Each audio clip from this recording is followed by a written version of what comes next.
Welcome back to the VET S.O.S podcast on the Scoop channel. Remember, you do not have to drown in the sea of transition. You grab that VET S.O.S Lifeline. We are here to help. Woo-wee. And today, I've been waiting for this day since I came on to the VET S.O.S family.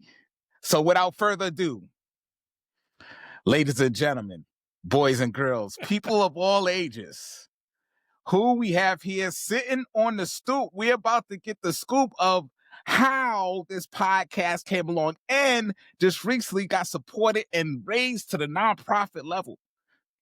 But you want to know who's the person behind this. So let me introduce you to the one, the only, Shawn Welsh. He is a Army veteran, senior non-commissioned officer from the intel community. He is the co-founder and co-host of the VET S.O.S podcast. It's a lifeline for veteran and transition service members and military spouses. With over 2 decades of operational experience and leadership, Shawn now carries the same intensity and care into the podcast and nonprofit as he did while he was actively serving. Now it's all about amplifying stories, unlocking resources, and continuing his mission to serve. But wait, there's more. He is also a resiliency trainer. He is also a Maxwell Leadership team member. And by the way, he got his master's degree in leadership. This man leads from the front, on and off the battlefield, in and out of service. So buckle up, everybody, because this episode is going to be all gas and no brakes. Welcome, Shawn. Welcome to the scoop. How you doing? I'm excited. I had to come on here and check this out. I keep getting all these awesome reviews about what you're doing. I had to come see what you're doing, man. I love it. Look, bro, man, I just want to say thank you for reaching out to me. Thank you for like, hey, do you want to be a part of the network? And I don't even think before you even ask, I say, yes, how can I help? How can I pay it forward? How can I be a part of the veteran community and keep sharing resources? Because I know when I was transitioning, it was hard to find resources out there. And there was just so much out there, I became overwhelmed. So definitely what you're doing here with the VET S.O.S podcast. And now, as a nonprofit, to do even more. So I know a little bit about you. I know some of our audience, our followers know about you. Don't forget, everybody, to like, subscribe, share this, because it's going to go viral. I'm telling you right now. So just go ahead and just do it. Get it out the way. But I know about Shawn. What's the scoop on you? What's the scoop on Shawn Welsh? And then we'll get into the VET S.O.S podcast. Well, before I jump into that, man, I have to thank you too, okay? Because everything you do, who you are, and how you want to help people, that's exactly what we want to do here at VET S.O.S. And I'm so honored that you want to be a part of what we're trying to do. You bring all this energy and excitement, man, and it's just awesome. It really is. I love watching the different videos that you've done and where you're helping, us as an organization grow and move. This is just fantastic. So, keep doing what you're doing and keep being you, man, because that's what people love. But, I've probably made every possible mistake you can make, as a leader, and as a follower, because I do believe you have to be a good follower to be a good leader. And, there's a lot of people out there that tell you I was a really bad follower. It's one of those things where I think that the one key thing is you always have to continuously look to learn and grow, learn from your failures and try to move forward after that. And, we're all going to make mistakes. And, I've been blessed along the way to have leaders and mentors in the service, out of the service, who have, taken me under their wing and tried to help mentor and guide me and, keep me from making some mistakes and things like that. So, I mean, when it's all said and done, I love the way you put it. It's about the dash, and, now that I'm retired from the military, or a veteran, as you like to say, at the 50-year mark, so I start thinking more about, the legacy that I've left behind, whether it be my kids or, how was I as a father? What mistakes did I make there? How can I continue to get better and improve? And, how can I continue to give back? How can I find ways to help our veteran community and help the community as a whole.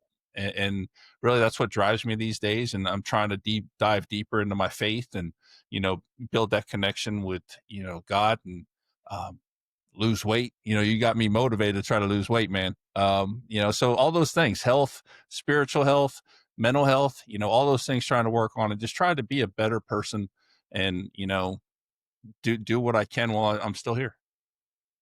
Wow, this is great. So I just want to say thank you for is this campaign that we're running right now. It's our time to serve the military effect, and VET SOS is part of this campaign. So what is the first question is, definitely want to get the scoop on that. What made you jump on this campaign to be a part of it?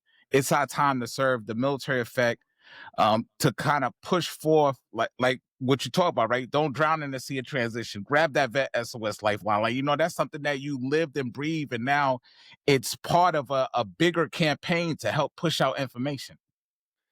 So Scott and I connected, and really, when we first connected, it was all about trying to get him to be a guest, actually on your show, because I knew he had a book, and get him to come on and talk about it, and so we started talking about things like that, and then he started talking about networking and how big networking is for him. Like he that is his passion, and he really wants to help the Yes. veteran community in that world, and so all the things that he's trying to do and give back, and then he started telling me about the different things that he's tried to do, including this campaign. He's done it before. And, we were honored that he asked us to be a part of the campaign.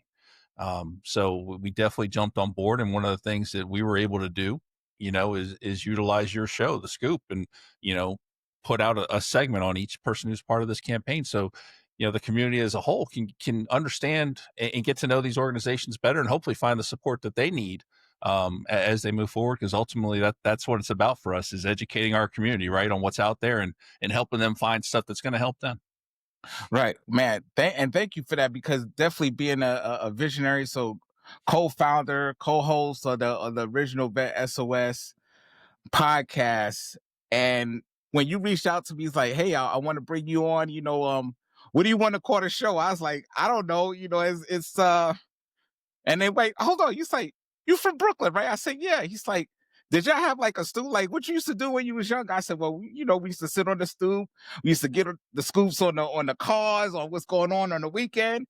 And then you said, I'll be right back. So you sent me the screenshot of the of the photo that we was gonna use. I was like, oh man, that's it. And then he's like, hey, we're gonna call it The Scoop. So for you to be a visionary and to see that transpire and to see it grow, what inspired you first of all to launch VET SOS with you and your co-founder, and how did your military transition help shape its creation? So VET SOS all started with me saying no.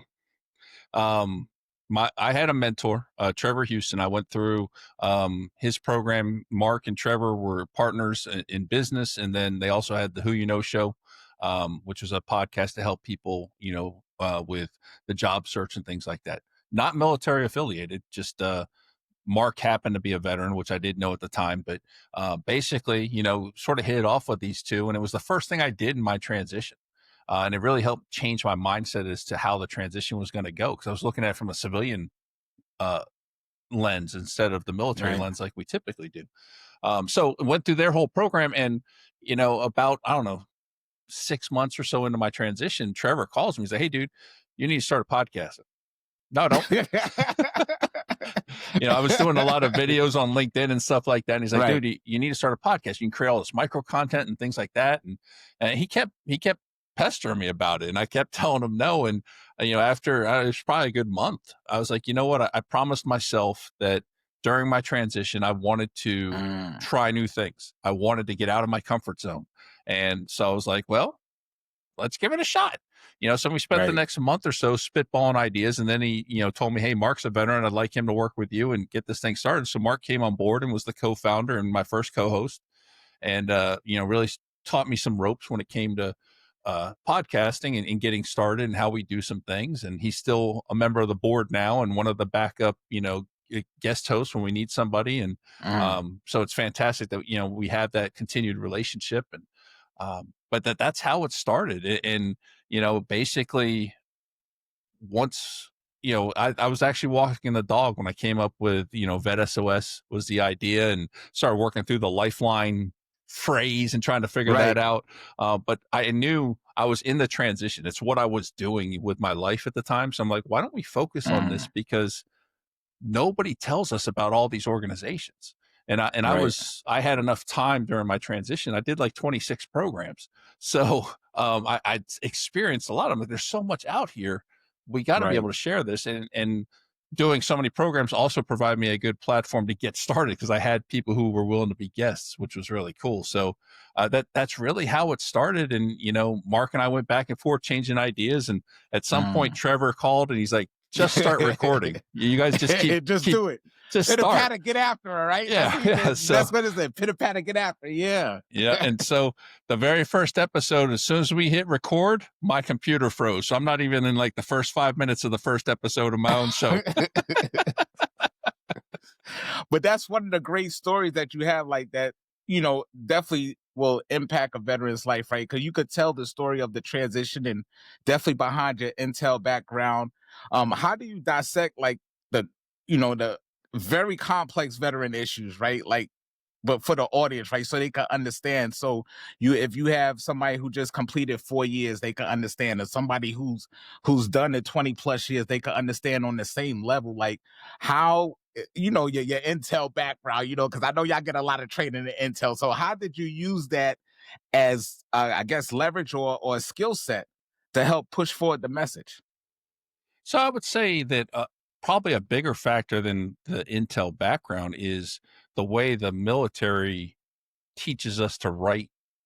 Mm, It's one, you should speak on a professional level, but I think at the time writing was supposed to be like a 10th grade level or something like that, right? It wasn't, right, you're not writing a doctoral degree, you're, you know, writing in common language.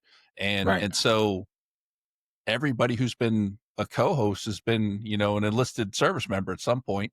And, three of us have been, or several of us have been senior NCOs. And, so I think it's just part of who we are.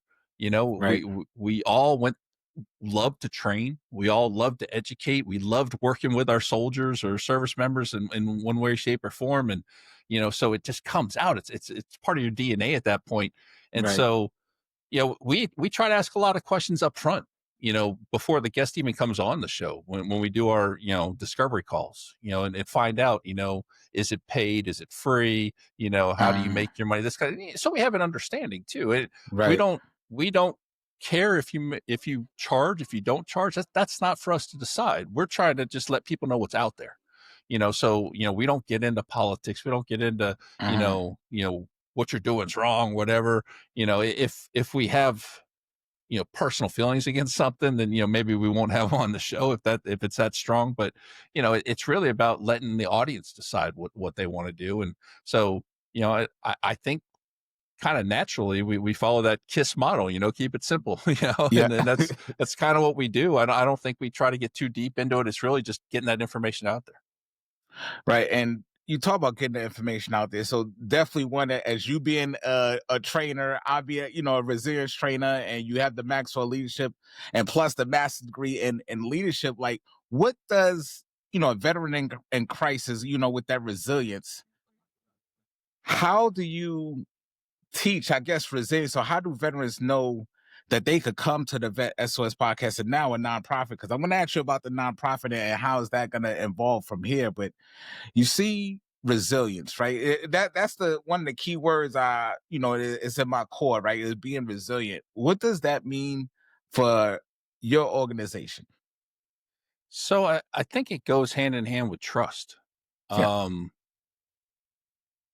what I love is everybody who's been a part of VET SOS has a Mm, story. They've had some struggles they've gone through, whether it's suicidal ideations or alcoholism or whatever. They have something mm, that they've struggled with personally, and they've persevered, or they're continuing to work at it to persevere. And that to me speaks volumes. And that's where that resilience piece comes in. Because obviously, as service members, as veterans, we don't want to lose another brother or sister. right. And so we want to try to share those resources that are available out there and get that information out there. And I encourage anybody who is, even if you're not struggling, start working on your resiliency skills, because you need to work on them in the good times so that you have them in the Right. bad times. You can't just call on them in the bad times if you never Right. practice them.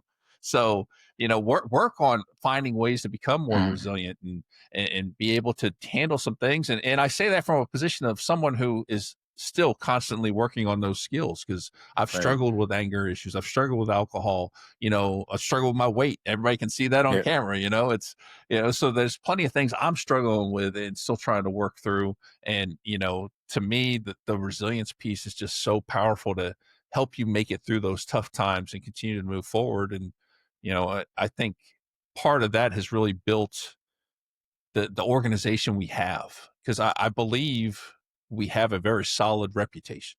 I think people trust us. They know that if we're bringing somebody on, we've vetted them to a degree. We have some sort of, um, you know, research into them and what they're doing, how they're operating, that kind of stuff. And we're not trying to shove it down somebody's throat. We're just letting people know what's out there. And I think we've built some of that trust with the community, and it's awesome to be in that position. And you know, if you look across the board at any veteran support organization, they all have resources that they've vetted, they trust, and they recommend. Right. And we're the same way. We're going to have some very direct partners as part of the nonprofit that we know, trust, and will do anything to help and support. So as we move forward, you're going to start seeing some of those, obviously. And like Mm. when I do talk to transitioning service members, one of the things I always tell them is don't just get one opinion, get at least two, Right. because I may have loved a program, but you hated it. So, Right. get that give and take and find out, maybe it's not right for you. Maybe it is, only you can really decide. Right. So what year are we in right now? So you said they came to you, you said no, and then now you're like, okay, I need to come up with a hook line. And now, what year is this for VET SOS? We're just over 3 years, so almost 3.5. Wow. So in 3.5 years, I'm sure that slogan. Because Shawn, let me tell you something. So usually when somebody actually did, like, I'm an analogy person, right? So when I read like VET SOS, I'm like, man, that's like, somebody out in the middle, that like, I need help. But then when I realized, like, wow, it meant share our stories. But then when I looked even deeper, veteran SOS, because usually when you're transitioning, I mean, everything is happening in a blur. You have to try to get your family settled. Are you going to stay at the location you at? Are you going to move? Are you going to do this? Are you going to do that? Or what's going on? You're in the middle of this sea. And I had another guest on the show, and I told him, I was like, have you ever been on a cruise? I've been on a couple of cruises, and it looks nice in the daytime, but at nighttime, you see nothing. just dark space. Yep. So I command, like, when you came up with the VET SOS, that's why I was thinking, like, wow, if I'm in the middle of a sea and nothing else around, and I see this light coming up to me, and it's a big cruise ship, and then I see that little round circle with the orange and white coming over, because I could barely doggy paddle anymore. I'm going under, and I see that thing land on top of my head, and I'm just holding on, and somebody's pulling me in. That's how I see the VET SOS podcast. And now it's a nonprofit. So what made you say, you know what? I need to do something more than just a podcast. I need to go the nonprofit route. What's the scoop on that? So let me start first by dropping some knowledge on you. I was unintentionally brilliant. So Okay. when I came up with VET SOS, it actually wasn't that creative. It really originally meant Veteran Support Organization Show is really all it meant. Ah. But I never labeled it. I never said it. I just kept it as VET SOS. And then Eric's the one who's like, hey, sharing our stories. So VET SOS itself doesn't really have a meaning, so to speak. It's really just the what it is that SOS thing. But you have the sharing our stories part. You have the veteran support organization shows, so it encompasses a bunch of other things. And it's kind of ambiguous to the point that it can be used for a lot of different things too, which is kind of cool. So it was completely unintentional when I did it. But very happy that it worked out that way. Man. But it was actually, it was after the first MIC in Las Vegas. Eric and I were chatting back and forth after the live show and on our way to the airport and stuff like that. And one of the things we kept getting asked was, hey, I want to come on and tell my story by just, everyday veterans. And it's like, man, we'd love to start just capturing stories, but if we do that, we'd never get to talk to the organizations. So we're Right. trying to figure out, how can we do this? And that's where the original idea came for creating this online recording platform. And ultimately, that's why we went the nonprofit route. Well, part of the reason we went nonprofit route. But we're working on creating this online recording platform, and we have some partners we're potentially going to partner with to make this happen, where we can create this sortable database of transition stories from every veteran and veteran spouse. And we want to be able to capture every possible demographic and psychographic along with that. So you can sort it by whatever you want, like Air Force officer who did intel, who served in Afghanistan, that type of demographic stuff, but also suicidal ideations, depression, homelessness, alcoholism. And the reason we wanted to capture that piece is we wanted to be able to show people they're not alone, because that's the number one thing we hear is, I thought I was the only one. And so we wanted to make sure that they understood that you're not alone. As veterans, we all struggle with something. It might be, small to somebody, but it might be the world to us. And so, making sure that people know that they're not alone and that, we're all trying to figure it out. So, I think ultimately the nonprofit decision came down to, one, I didn't necessarily want to have a nonprofit and a LLC and all that and try to balance it with another job and what have you and doing all that stuff. The other part came down to legacy, because at some point I'm not going to be podcasting anymore. Nobody's going to listen to the old guy or whatever, and so if we make it a nonprofit, then the board can bring in new hosts. They can hire new people to come in, and because ultimately we'd like to start paying the host too, and that's something I want everybody to understand, that all my hosts, all of us are doing it volunteering. We're doing it because we want to help and we want to reach out. Okay. And hopefully someday we can actually help, support them a little bit, but that was kind of the thought behind it is, we make it a nonprofit, we go with this recording platform, and then we also have the podcast, and they can continue to live on, because when Kingsley decides that, hey man, I'm done, I've had a great run, I'm ready to step aside, we can find somebody else to jump in that show and continue the legacy of the Scoop. And when I'm done, or when Keith's done, or whatever, we can find people to jump in and fill these shows and keep them going, because we hear from people all the time about how they're learning and how it's helping them, and that means the world. To know that us having just goofing around for 30 minutes on screen, and we have some good conversation, we talk about some real things, but we also have a lot of fun. I have a lot of fun during the show, and sometimes it's like, man, what are we doing? But but people are starting to enjoy it. They're starting to find value in it, and that just means the world to me, because that means that we're actually achieving what we set out to do, and help others and help them find the stuff that's going to help them. Man, I tell you what, brother, this right here is helping me, because definitely in the mental health space, it's an internal battle every day. Every day I wake up, I go to war, right? And I tell myself, Kings, just make it to tomorrow. Right. And I shared that. Someone like, yes, because if I make it to tomorrow, tomorrow will never come, because tomorrow turns in today. Right. So I was like, look, as long as I make it to tomorrow, I'm gonna be living today. And he's like, man, I don't know how I came up with it. It's deep. You need to put that on a shirt.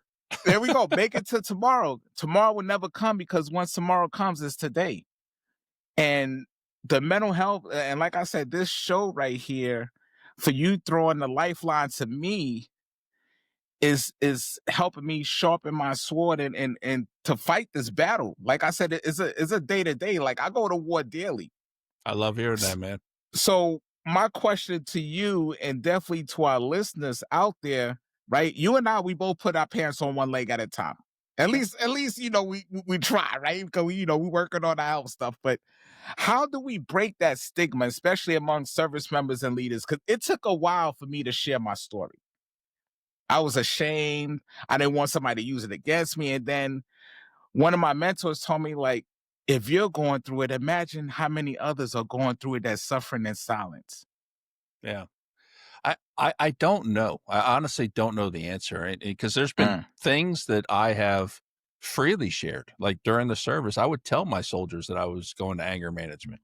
mm. Because the big stigma in intel, you go to mental health, you're going to lose your clearance. Well, Oh yeah. no, you're not. Now, but so I found ways that I could use it to help my soldiers. Um, but then there's still parts of my story that I haven't told yet, and Right. I'm working on avenues to do that. And slowly but surely, different parts of it come out. It was through the show that I really started talking about some of the struggles I've had with alcohol. That's not something I really came out and talked about. I know anybody who knows me knows that I've struggled with alcohol, but it's not something that I really talked about a whole lot. So it's definitely trying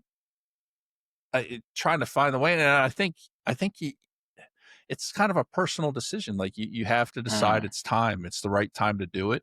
I would encourage everybody to tell their story. And we're hoping through the web right. recording platform that people are going to be willing, because we want those stories to be raw. We want them to be emotional. We want people to really let it all out. And because that emotion is what's going to help the next person.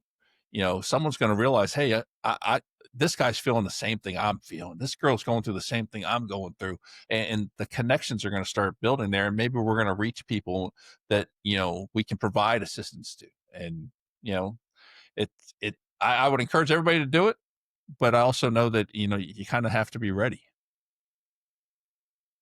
You have to kind of be ready. It took me 5 going on 6 years to share the story, Hmm. to share my story, to share my struggles. And every time I do something, like, man, I didn't know. Wow, that happened to you. Wow, you're still here. And you know what I tell him, Sean? I was like, look, I'm still picturing myself, right? I'm going like this, like, yo, this kid, be real. I'm out here speaking to people. You reached out to me, and other people are coming on. But guess what? It's reaching others, that is reaching people that we don't even know that it's reaching. Yep. And it's gonna be around for years to come, because when you don't have nothing left and you just, this is I say all gas and no brakes, right? Think of this as a gas station out in the middle of nowhere. Like, next gas station 100 miles, we at mile 99, right? You know what I'm saying? Like, they pulling up here on the orange light is on, Yep. just to top up and just to fill up. So now we have the nonprofit going. Now you have the podcast going. What's next for Who You Know Network, for Shawn Welsh, for moving forward? What's next?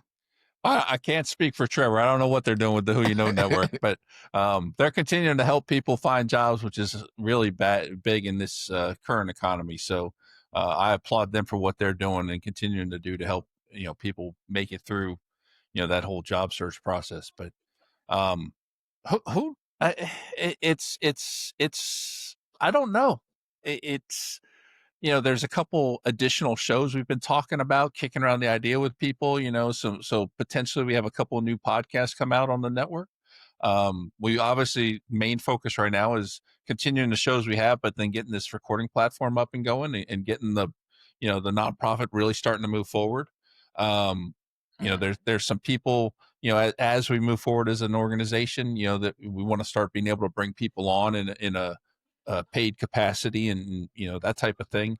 So there's a lot of those pieces that are there, and I think there's a lot of opportunity out there, whether it be performing on stages and doing live interviews, or mhm. just going to events, maybe starting to have booths at events, things like that, and just getting out there and continuing to increase our reach, our span, and then continue to build important partnerships. It's I see some organizations that seem to partner with everybody. I mean, Right, cool, but I don't want to partner with everybody. I want our right, our partnerships to have meaning. And I'm not saying that they don't have meaning with the people who partner with everybody. It's just when you partner with everybody, things start to get watered down, I think, personally. But I want to build those strong partnerships. I want to have those references. Those people that if you check out an episode and you're really struggling with mental health, you've tried 988, maybe it's not working, whatever. We got a couple therapists that we've had on the show that right. are interested in being a part of this. So maybe we have direct lines set up to some of these people where we're giving direct references saying, hey, man, go talk to this guy or this girl. And, so those types of things, and being able to build on the trust that we have in organization and continue to provide trusted resources as well, I think would be a huge next step. Because everybody kind of has their list of resources. So it's building those that, the people who trust us, they'll trust those resources, and we'll continue to help them get what they need. And I think that's going to be one of the big next steps that we're working on. Nice. So how can they reach out to you? How can they reach out to the website, to the nonprofit? How can they donate? How can they contribute their time? Because that's one thing we can't get back, right? Is time, Yeah, right? So if sure. somebody wants to volunteer their time, how can they do that?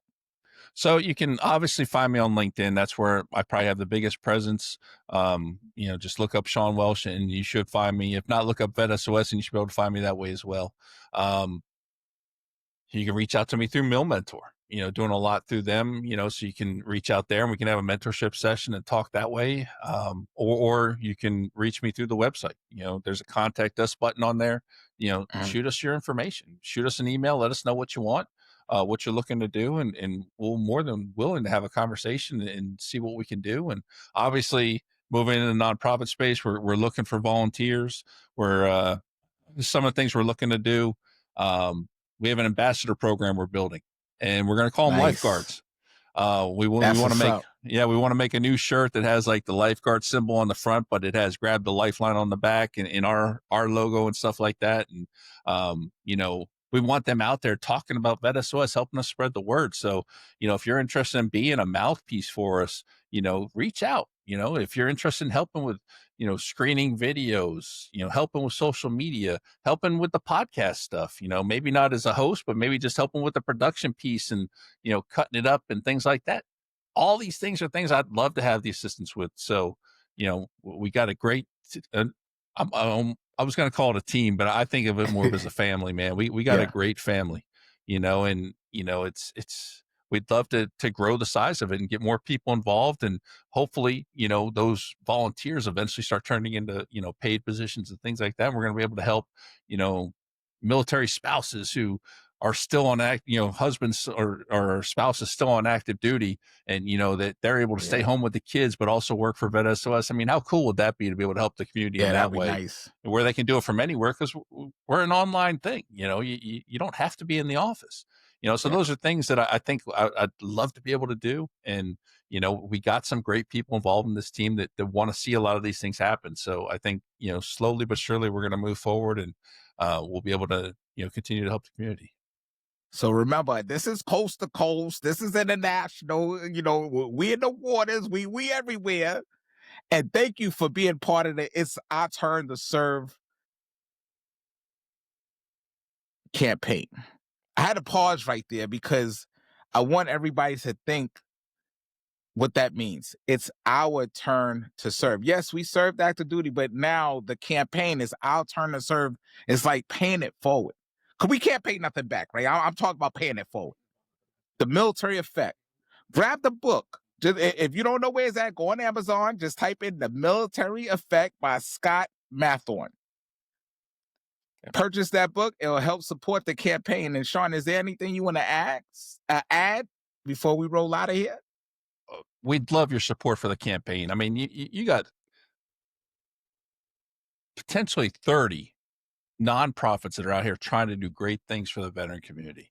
I mean, what better way than to, one, get a great book that's going to help you with not only your networking, but a whole bunch of other things. But then you're also going to turn around and be helping these nonprofits directly. I mean, it's an amazing program campaign that he's got going on. I applaud Scott for his efforts here.